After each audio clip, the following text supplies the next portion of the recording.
Hello, everybody. Welcome to Lunch for the Soul. I'm Melissa Wilson. I'm so happy to welcome you here today. I'm with Fox 26 Houston News, typically anchor the morning news, but I'm also a medical reporter for Fox 26. And part of that is meeting the most fascinating people, many who go through a really tough time medically or something tragic happens in their life, but their faith is able to not only get them to the other side, but a lot of times some really good things come out of tough things that happen in life. That's certainly the case for our guest today. So without further ado, let's bring in Dr. Laura Murillo. Welcome to Lunch for the Soul. Thank you so much, Melissa. I appreciate the opportunity. Well, I cannot wait to share your story because it is absolutely a dramatic one. And you've done some incredible things in H-Town. You were such a success story. And perhaps something really tough that you went through ended up making you say, you know what, I got a second chance in life and I'm ready to take on the world. Do you feel like that happened? Absolutely, yes. And those times of struggle and stress and near life ending experiences can do a couple of things. And one is to just really knock us to our ground and deflate us, or they can serve as a reminder of how blessed we are to have a second chance. And I chose option number 2. Well, you are incredibly visible in H-Town, and a lot of people may know you as the president and the CEO of the Houston Hispanic Chamber of Commerce, or perhaps they know you as a #1 international best-selling author. Thank you very much, not only in our country, but Canada, Australia. What a powerhouse you are. And again, all of that, part of it goes back to a book that you wrote about something incredibly scary and horrifying for any of us that happened to you so long ago. So I want to start with that, and then I want to get into your success story and all the amazing things you've done, and then how we can learn from that and hopefully tweaks our lives a little bit to add a little of that success to ourselves. Let's go back to what happened when you were only 18 years old. Yes. So the name of the book is Lead in Life. And I start out my first chapter describing this horrific experience at 18 when my mother and I were at Gulfgate Mall and I entered my vehicle. She got in on her side and someone with a gun jumped in on her side and pointed it to my head. And my mother was screaming frantically. I was blessed with calm and patience. And this gun was pressed to my head, and I just repeated, take what you want. Please don't hurt us. Take what you want. Please don't hurt us. And what I remember is him clicking back the gun. And I just shut my eyes and I thought, dear God, please don't let anything happen to my mother. And don't have her witness anything happen to me either. And he clicked the gun.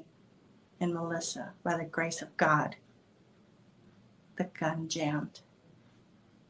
And in that instant, I was able to pull my mom out of the car and he sped off. And later we found that he was wanted for murder in several states. And so that certainly can shake anyone to the core, but especially if you're 18 and you think your life is a long one. And it took me a few months to recuperate. But when I finally did, I realized that every day is a blessing and that we have the opportunity to do great things and help people and not to take it for granted. And so people ask, how do you have so much energy? How do you get so much done? Well, it gets done because, in fact, we purposely set out to do great things every day. I have that book right here, Lead in Life. And I tell you what, seriously, Dr. Maria, when the first few lines of this book, a lot of times, it takes a while to get into a book and you give it a chance and you say, oh, I'm going to give it one more chapter. I mean, my mouth was agape. I wasn't able to put it down. And so I understand why you're such a leading author in multiple countries, because it's remarkable and it's life-changing. And I love how you use that horrifying time in your life to fuel your fire, to share your testimony, and then to be such a success story. I can't believe when I look at I can believe it because you're amazing, but to see all the things that you've done and all the accolades in your life, we're going to get to a few of those in a little while, but everything that you've done is so incredible. And I feel like you could have gone two ways with all of this, right? Like it could have cowered you, it could have made you not want to go out in life and do anything. And instead you said, you know what, the whole world is at my fingertips. I have this life. I'm going to go do something about it. Absolutely. And I want to emphasize the word teamwork. Everything I have done is of other people, whether it's staff, family, friends, board members, volunteers, my daughters. It's been teamwork. So I appreciate that. And I think it's important for all of us to remember we're not alone, and that it takes a whole group of people for us to succeed. And that there are people out there who definitely want to step up and they want you to succeed. So stay close to those people. Well, and we just get a glimpse of you getting to go out and about and to talk to people and to share that testimony. And I know you are a University of Houston Cougar tried and true, aren't you? I'm University of Houston graduate, a distinguished alumni. I've served on the advisory board, and Dr. Renu Couture and her whole team are really extraordinary. And I owe so much of my career to the University of Houston. Yeah. Well, and to see what you've been able to do with your own daughters, and I know you're so incredibly proud of them. I mean, what success stories Marissa and Mia both are. Thank you. They graduated from St. John's, one of the top or the top private school in Texas. And my parents had very little education, but did some incredible things in their journey in life. And so proud of my daughters that they were admitted into St. John's. They applied, and Marisa got into an Ivy League, Columbia University. She's an astrophysics researcher, mechanical engineer. And Mia is a graduate from Georgetown at 21 and works at the White House. And they are both good people at the end of the day. And I think that's so important. Yeah, and there's just that tells you everything of their success story is you know, the mothering and everything that you were able to do for them is so beautiful. Let's go back to that fateful day. I just want everybody for a moment just to picture that you're sitting there, you're only 18 years old, you're in the car, and there's a gun up to your head. I know you were worried about your mom. Did you have any other thoughts leading up to that have haunted you, or anything else that you think about? Are you able to not think about it much anymore? What is that like for you today? One of the lessons from that experience was that I did not listen to my I did not listen to my intuition at the time, which said to me, don't park there. I parked there anyway. And something just told me not to do it. But I thought, I'm running in, I'm running out. I didn't listen to myself.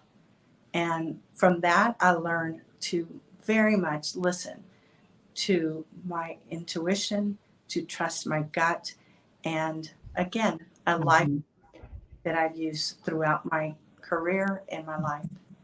And you know what? I think so many times in life, we ignore that intuition, right? And I believe in your book, don't you talk about there were some bushes or something that made you feel a little uncomfortable when you parked there the first time that made you say, should I? And then you thought, oh, we're just going to run in. I'm fine. I'm being silly. There were bushes in front of the car, which is where he was hiding. And I remember it as if it happened yesterday. And I felt a lot of guilt and remorse for not listening to myself. But it served me very well. And I certainly believe that we have life experiences that can destroy us sometimes or make us stronger. And so we need to find people and surround ourselves with people that can help us get up and shake it off. And that was my mother. While she panicked in the car, Melissa, once we got out of the car, she showed me resiliency. She was thankful. She was appreciative. And it was over. For me, that nightmare had just begun.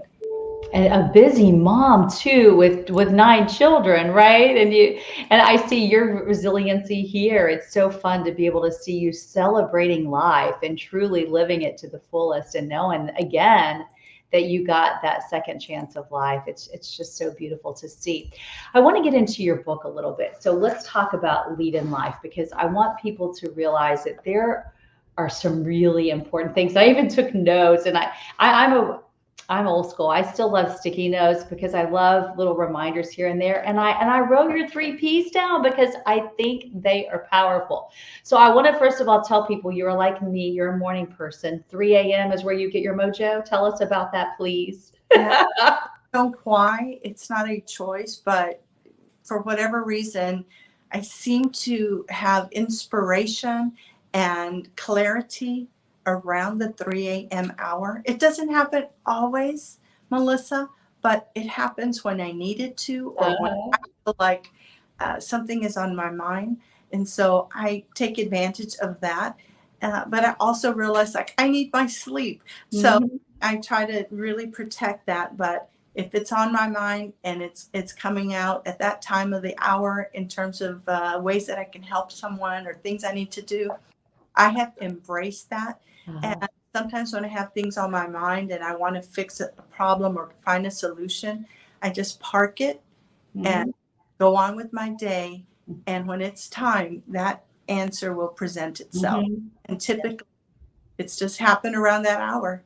I love that. And I was picturing, once I read that, I was picturing you then. Oh, I see her like typing in the middle of the night while you're writing this book. I Yeah, loved it. yeah. Okay, so let's get into those three P's. Let's start with people. Why is that so important and why and how you mentioned it earlier, you gave a little tease to us that you found teamwork important in life, but how did it affect you and where do people come into it all?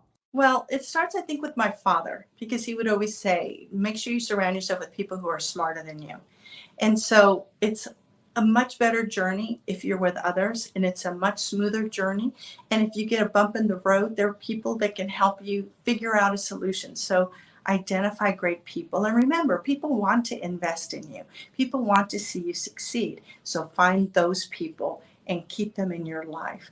But you also need to know that sometimes, there's challenges that you've never experienced, but those people may have already gone through that. So they can help you. So people, key to everything we do in life. Yeah, just don't do it all on your own. You can remember that there are people who care and who can help you along the way. I love that one. Okay, passion. And we know you have it. You've had a Yeah. lot of that because you've been able to pull off so much in your young life. So I don't necessarily think that that comes naturally for everybody. And maybe you'll disagree. Where do you find your passion and how do you not only feel passionate about something, but actually go on to do something about it? Yes. So I believe that in my particular case, I'm a very passionate person and I get easily excited about doing great things and I want to do them to the best of my capacity and exceed and excel, and it drives me and it keeps me focused, it keeps me energized. It's that passion that has allowed me, as you'd said, to do so many things in my career, in my personal life. I'm focused. It's that passion. It creates this sense of joy and happiness. I can't wait to get things done. And I also, it's allowed me to even live in the moment, to be more present, right? Many people struggle and they're already on tomorrow and they didn't enjoy today. And so it's like a two-tier situation. Focus on the present and also plan for tomorrow. Mhm. Passion will get you very far. When there are bumps in the road, that passion will say, get up again, try something else, call other people. If Mhm. you're not passionate about it, it's very easy to have all of these ideas and not execute on any of them. Mhm. And then persistence is your final key. Yes. So again, you can have the right people, you can have passion. If you don't have persistence, the first 5 no's, you'll say, oh, well, that didn't work. If it's important, you've got people, you have passion, and you are persistent, and you find a new way to present things, and you find a new way to execute, and you find a new way to make sure that the message is clear, then you'll have success. And can you do one without the other two? Sure. But if you empower all of these 3 P's, people, passion, and persistence, it's a lot more likely that you will be successful. And that's part of what this book is about, is making sure all of those things align. Then I have parts of the book which are short, just captions that are life lessons, right? Things that I've learned along the way that can be just daily reminders. And the book really serves as this no excuses kind of book. Get things done, know what you want to do, have a plan, execute, and people, passion, and persistence will get you there. Well, I feel like you have just fueled the fire for so many people to want to do this through your book, through your speeches, through your book signings. And now I don't think I can say who it is because the names I don't believe have been released. But at Fox 26, we got to meet up with you. Here's a shot of you at Fox because we are getting to honor you at a huge event coming up very soon next month. Again, I don't think I can say what, so I won't. We'll save that and everyone will have to tune back in. Maybe we can cover it again in a month.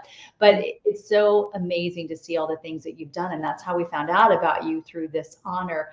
The list of accolades goes on and on. I want to talk to you about those and how you feel like perhaps that fateful day when you were 18 might have fueled that fire for you to come so far. So under your leadership with the chamber, you have set so many records and it's just unbelievable what you've been able to pull off to make it so recognized around the country. How do you feel that happened and that day affected that, and did it affect it? Well, I began by saying it's thanks to the staff, the board, the volunteers, our sponsors, that this chamber that I took over 16 years ago that was really about to close its doors or potentially merge with another business organization in the city, that it is where it is today, thanks to them.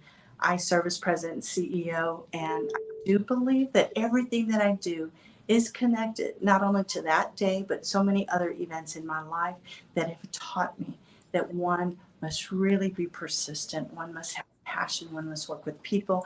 And the growth and the impact and the influence that this chamber has today is certainly one that we have worked on the course of many, many years. My hosting and serving as the founding executive producer and host of a television program with an audience reach of over 3 million, on radio on 6 stations, with an emerging leaders program through a foundation that we created to make sure young people are positioned for key leadership roles. The list goes on and on. Yeah, it's working with urgency. I talk about that in my book. Work with urgency, work with focus, work with precision, and then make all of those things line up. But you've got to be focused and having a timeline to help yourself get to those goals. Nothing is done overnight. It's a culmination of a lot of steps to everything I've done in my life. I didn't earn a PhD overnight. I did not, raise 2 daughters as a single mom overnight. It was a course of a long time. Since they were 10 and 13, I've been raising them as a single parent. And again, for people watching, there are many challenges in life. We've got to find support. We have to find people who have done it and not be afraid to ask for support. When I took over the chamber, I asked a lot of people to help us get to the next level. It was not done by myself. Now we are all the beneficiaries of a business organization that has influence not only locally at the state level or nationally, but also internationally. What an accomplishment by this chamber. And again, my thanks to the board, the staff, the volunteer and sponsors for helping us get there. And Melissa, we're not done. Oh, I believe that. I can't imagine what is to come for you because you've already done so much and you have so much left to do. Is there another book on the horizon, or is this going to be your popular baby? How are you feeling about that? Well, I don't know. And I'm smart enough to know that that's really out of my control. I had thought about this book for 10 years before I actually wrote it. And it came because people said, you should write a book. You should write a book. And then COVID came and everything changed for all of us. And I was in conversations with publishers and we were working remotely and we were, on Zoom left and right. And I thought, when else will I have time to write a book that would take normally 2 years? Yeah. My time. And I was able to complete it in 10 months on the weekends and at night. And putting it together was therapeutic because you get to see and take inventory of what you've done and how you can share those lessons and empower others.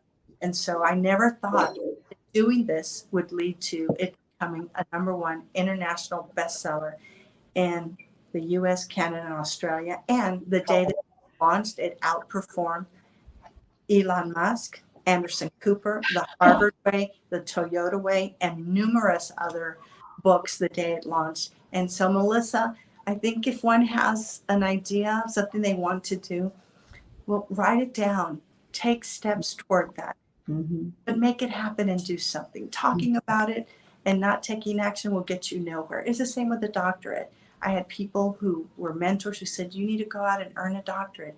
And I thought, no, I don't. I don't want to go back to school. Less than 1% of Hispanics in the country have earned a doctorate degree. And it was that one class at a time and a second class at a time. And I was able to do it while I was with a child who was a toddler. I was pregnant with my second child. My mother had a massive heart attack last semester. And only 4 out of 40 of us completed our statistical analysis with flying colors. I was one of 4 out of 40.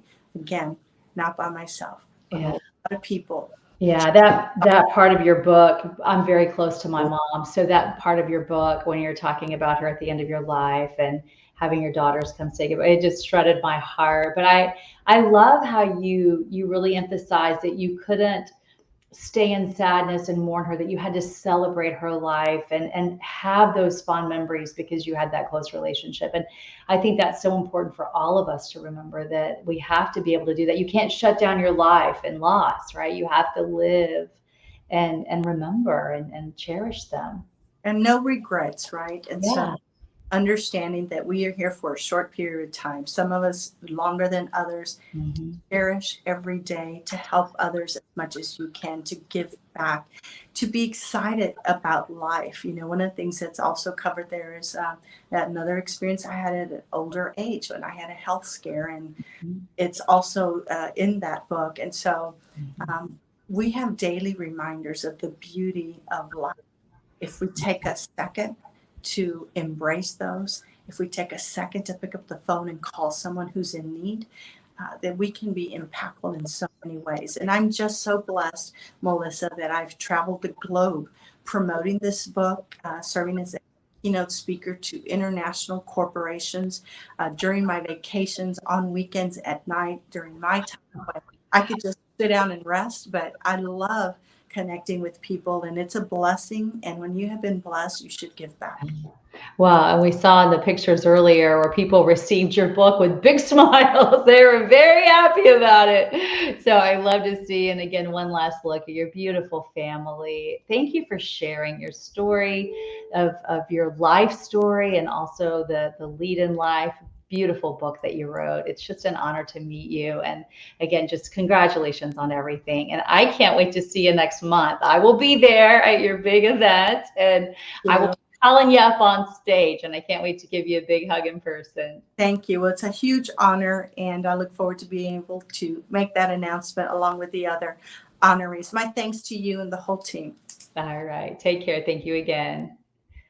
And thank you all for being here for Lunch for the Soul. I love having you here. I hope your heart has been touched as mine, as much as mine. And I also hope that maybe you learned something. Maybe she fueled a little something in you that makes you want to go out and do something, work a little bit harder, share your testimony, help somebody else, inspire somebody else, like she has been able to inspire so many. I hope you have a blessed day. You blessed me by being here, and I'll see you back here next Wednesday, same time. Bye-bye.